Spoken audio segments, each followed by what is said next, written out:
Joe D'Amico is president and COO of the Apollo Group, which owns and operates the University of Phoenix. We're delighted to welcome you and also to have you discuss execution. We've had vision, now we need to find out about execution.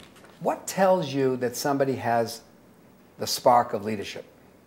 Well, I think there's a number of signs, and they start young, and as people progress, I think you begin to see them develop. So some of the sparks I think you see are people who care and who are authentic, people who are willing to challenge and speak up. Those are sort of some of the initial sparks. People who show passion and people who are dedicated, people with great attitudes. All of those, I think, are sparks, at least as I see it, in leaders. Can you see it as a palpable expression, or is it just energy? Energy is a big piece of it, but I think you see it in their everyday work. You see people will flock to them. They want to work for them. Their turnover is low. You begin to see signs that there is something different about them. They volunteer for those projects that are most difficult. They like the challenge. Can you put in what God left out? And is it something that you're born with, or is it something that's incubated, or it's something that's developed? Well, I certainly think some are born, probably like you, Peter. Others, I think, can be developed.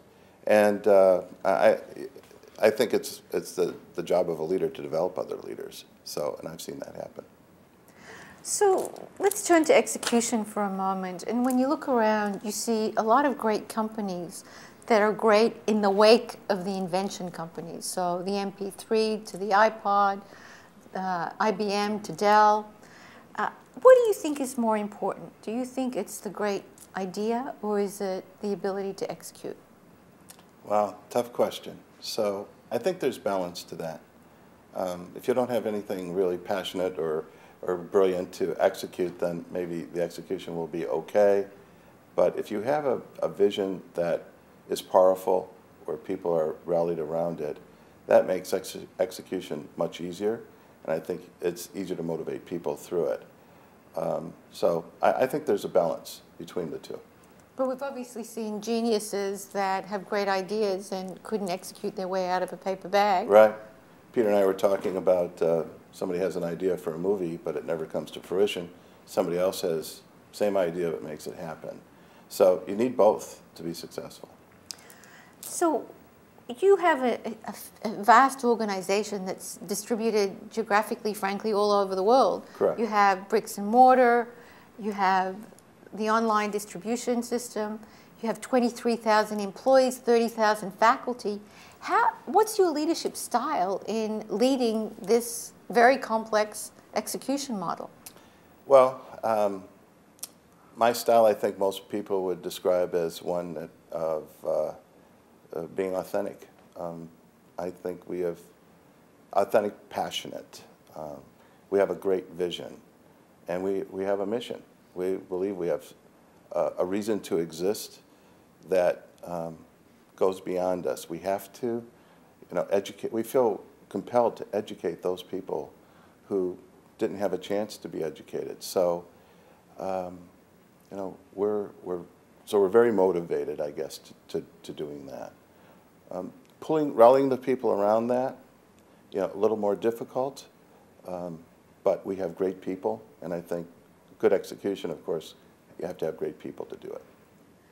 So, again, when you think about such a vast organization, you worry about the person at the end of the line as opposed to the front of the line delivering consistently. So how much do you get involved at the ground level of delivery, of execution? And is micromanagement a bad thing? Well, I don't get involved in the very ground level, but I speak a lot to students, and I speak a lot to those people who are at the ground level, so that there actually is sort of a direct pipeline to me. In fact, at one point, I didn't do this, but we talked about putting a 1-800-CALL-JOE number in place so that, it's important for the leadership to understand exactly what's going on and what the issues are. As a result of that, let's say as a metaphor or as an example, I get a lot of emails from people. And then I route it back through the organization to get resolved so that our people learn and change. And that's what we try to do. But you have to stay, I don't think micromanagement is a good idea. I think leading by example is a good idea, but not micromanaging. How do you genuinely create an environment in executing where that's so many people, where you have some failure? How do you manage the bumps in the road, the lack of execution of somebody on the team that was very important? How do you deal with that? How do you cope with that? Well, you first coach, you teach, you train, you coach, and you can't be too terribly patient. So if people don't get it, are in the wrong jobs, or are not the right people for that role, you have to take action. And sometimes you have to make the tough decisions. But what I like to do, I think as a leader, is to do that with compassion and to help those people be successful somewhere else. It's that attitude that I think is important in leading. When you're not the original vision maker of this, of online distant learning. No. You're taking somebody else's vision, in a sense, adding something to it, and executing it. Yes. Does that vision maker or vision keeper ever respond to you and say, that execution is outside the vision of our original vision? Yes, sometimes, absolutely. But the visionary for our company is just that. So he allows us to go beyond. He gives us that rope. He always wants to be better and try new things. That's what's so powerful about where I work. That's what keeps me fully energized. So he enables us. And that's what I feel I need to do as a leader as well, is to enable. And you'll get great execution, I think, if you do that. In just so many ways. We do all the things that you would expect us to do with video, and like you're doing here. It's phenomenal. And then we've made a commitment to our people, especially now, where we're going through quite a bit of change, to have every 2 weeks something in their hands that actually gives them, in a transparent way, even if we don't have the answers, we tell them we don't have the answers. We don't try to hide it, we don't try to mask it. It's, again, being authentic, building trust, and then and doing it consistently. So good news, bad news, whatever it is, they know they're going to hear it, and so I think that's it. The other thing we do is we actually visit with the people.